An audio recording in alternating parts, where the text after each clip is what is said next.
everybody, this is Goodwin, and the handsome gentlemen you see around me are the members of the Grammy-winning Big Phat Band. Say hi to your fans, everybody. Aren't they charming? We have kind of a serious message today, though, because I wanted you to be aware of a piece of legislation that's been proposed by a representative from Arizona. Her name is Martha McSally.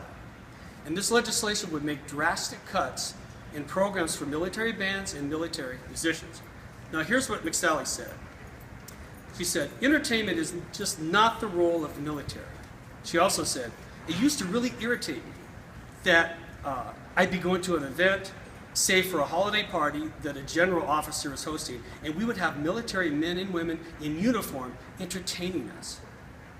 Now, I'm not so sure what's so offensive to her about that, but arguments against her position include that these bands, their roles are providing recruitment, public relations, providing patriotic and inspirational music for our men and women in service.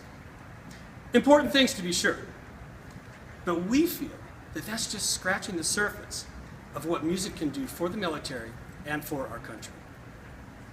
I recently met a man named Paul Rieckhoff, and Paul, he founded this organization called Iraq and Afghanistan Veterans of America.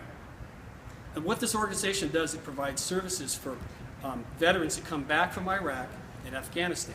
Now, these guys come back from that experience, and it's a little rough for them to integrate back into our culture.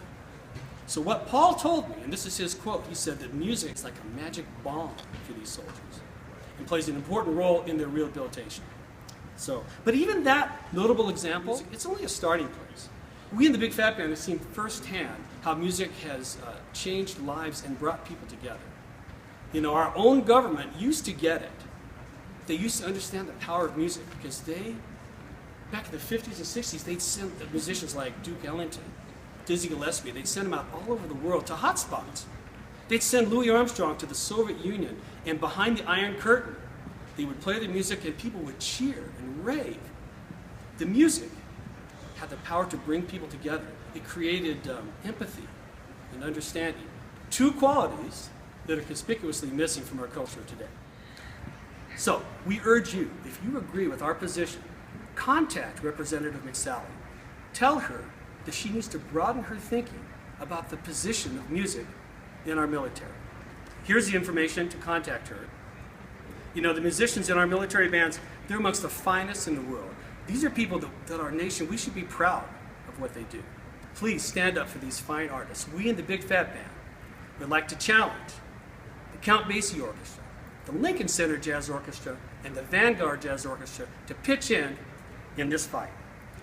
To the musicians in the armed services, we in the Big Phat Band say, bravo!